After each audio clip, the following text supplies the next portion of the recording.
It's time for a retro wrestling review. Give me a hell yeah.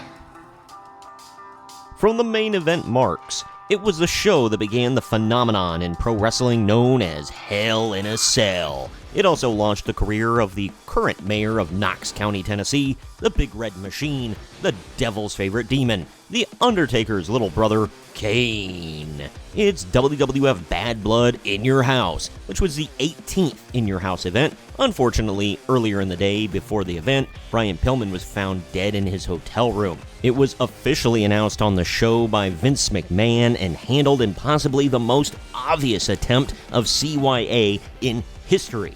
I Am Troy. From the main event marks, let's get into it. This is the main event.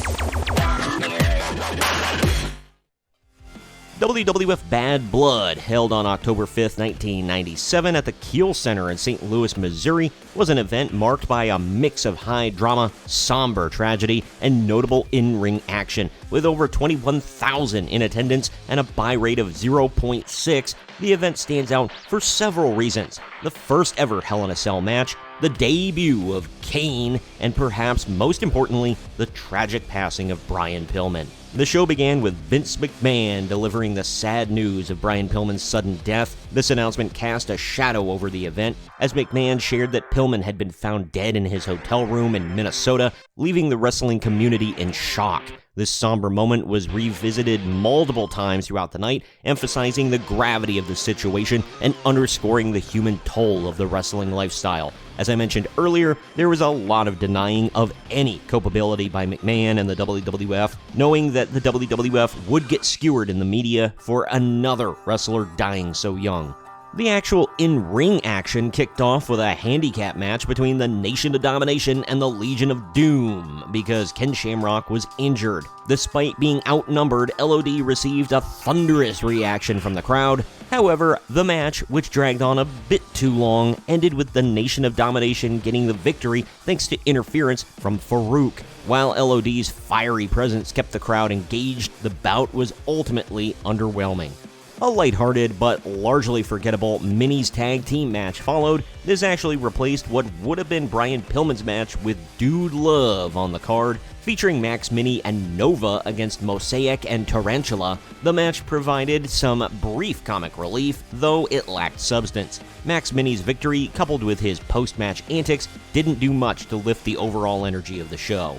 One of the most intriguing matches of the night was the WWF Tag Team title bout between the Godwins and the reigning champions, the Headbangers. While the match went on a bit too long, it ended with the Godwins winning the titles after a powerbomb from Phineas. You know, Phineas I. Godwin, P.I.G., Pig, get it? Haha. However, this match too was marred by post-match interference, with Uncle Cletus using a horseshoe to assault the Headbangers. This was the weirdest matchup of guys who would go to a country concert versus guys who would go to a Marilyn Manson concert. The show then shifted to a tribute segment for wrestling legends. Jim Ross honored Kansas City wrestling icons including Gene Kiniski, Jack Briscoe, Dory Funk Jr., Harley Race, Terry Funk, and promoter Sam Mushnick. The nostalgic tribute was a standout moment, offering the crowd a chance to celebrate wrestling's rich history and legends who helped shape the industry. Owen Hart, Farouk, and Stone Cold Steve Austin also had their time in the spotlight. Austin, fresh off a neck injury, made his presence felt by interrupting the Intercontinental title match between Owen and Farouk, using the title belt to knock out Farouk and help Owen secure the victory. This match served as a critical plot point, progressing Austin's feud with the Hart Foundation while reinforcing his rebellious anti-authority character. That's followed up by a match we see variations of about 20 times throughout the year 1997 in an 8-person tag team match between Los Boricuas and DOA. The chaos unfolded as expected with a series of near falls. It's a cluster you-know-what of gang warfare and chin locks. The match concluded when Chains hit Jesus Castillo Jr. from behind, allowing Crush to execute a tilt-a-whirl backbreaker for the pin. Backstage, Michael Cole interviewed Bret Hart and British Bulldog, with Bret dismissing American optimism and Bulldog delivering an awkward promo. Meanwhile, The Patriot and Vader fired back at the Hart Foundation, with Vader bluntly calling Bret Hart's legendary status bullshit, forcing apologies from Vince McMahon and Jim Ross. The night's Pan-Ultimate match was a flag match between Bret Hart and British Bulldog against The Patriot and Vader. While USA chants fueled the crowd's energy, the match itself, though competitive, didn't fully meet expectations. A late distraction by a fan led to Bret Hart capitalizing and pinning The Patriot, ensuring that the Canadian flag flew high by the end of the night. I just thought about this the other day, and it may be or may not be a hot take, but I think that if Bret Hart was the babyface champion when Vader debuted in the WWF, he would have made Vader look like the killer he was in 1992, and Vader would have had a much better run in the WWF. But then again, maybe not. By the way, we're not done, folks. This is the main event.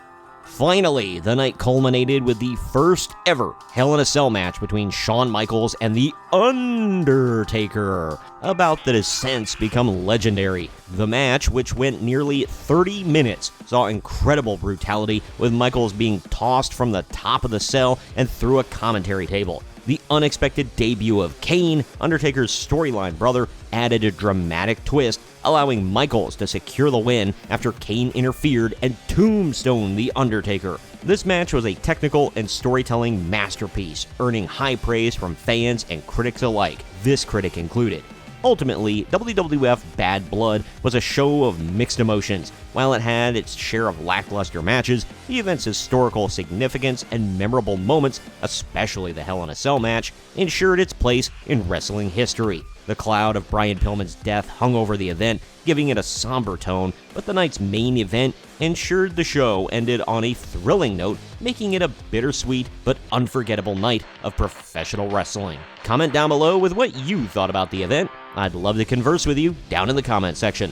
If you'd be kind enough, please share this video around to everyone you know, and don't forget to like the video, subscribe to the channel, and click that little bell to stay up to date every time I post brand new content.